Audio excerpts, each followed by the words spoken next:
into the Stephen Foster.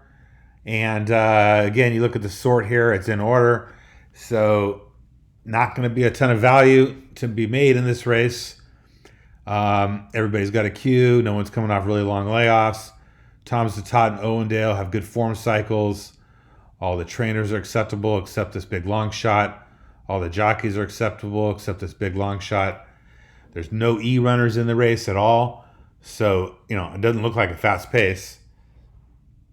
And if you look at the early speed in the race, the 5 and the 6 certainly fit well with the 2 and the 7. It's kind of a jockey's race, really, on who's going to get the lead, who's not going to get the lead. And then you got the 3 closers. The 5, 6, and 8 are the best closers. This 1 is a pretty good closer. Might pick up some pieces late if you're playing a trifecta, but I would not play this horse to win. And the wins are going to come from one of these top 3 horses.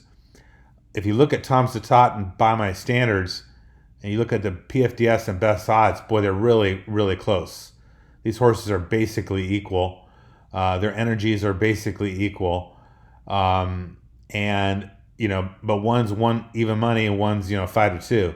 So, there's no doubt in my mind I would bet by my standards over Tom's the Tot.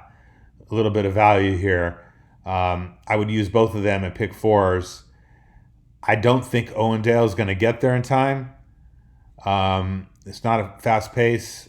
I would think Owendale is limited to second place in the exacta, but you could potentially use Owendale in your pick 4 or just keep it simple with the 5 and the 6. And the last race is a turf race for fillies, another route. And here you notice everything is just scrambled, okay? So this is a really wide open race. Another way you can see this is wide open is over here on the rank, and there's just no consolidation of the rank. I mean, compare this race up here with almost all the ranks of the top 3 horses. Here, they're just spread out everywhere. 1, 2, 3, 4, 5, 6, 7, 8, 9, I think.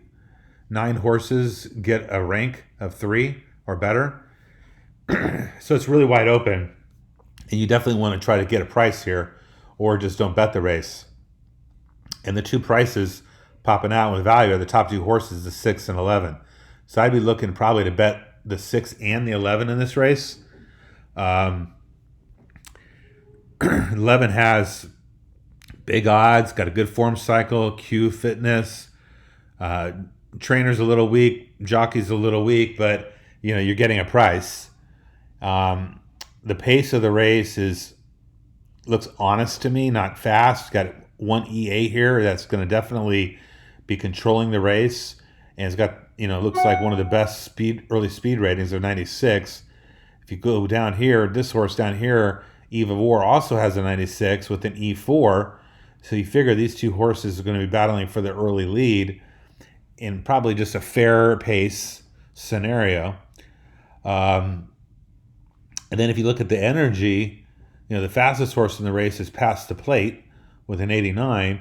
And this is a turf route. You really want to look at late speed.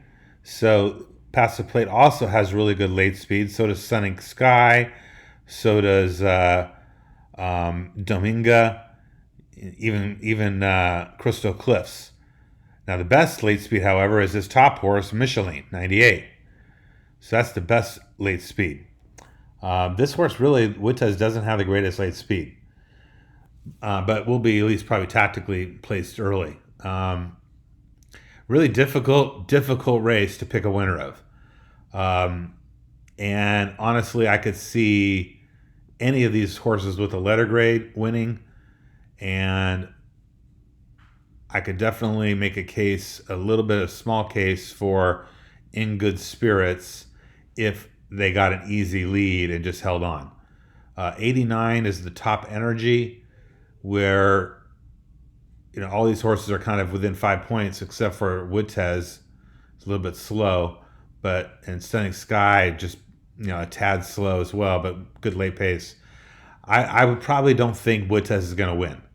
This is a little bit slow, and I'm not so probably underneath, but it's hard to pass up the odds. 12-1 for a horse that is certainly better than 12-1. If I had to pick a winner here, I'm going to pick the 6, Michelin. The horse, it's got great odds, $9 of value, gets an A grade, the only A grade in the race. It's got great late speed. Doesn't fit the race great. That's a little bit of a concern. But his best rating is better than his PFDS. I'm either going to not bet this race or I'm probably going to Dutch to 6 and 11. And if I'm playing pick 4s, I'm probably using all these letter grades and maybe grabbing this early speed horse in the Spirits. I might go 5 deep on the pick 4.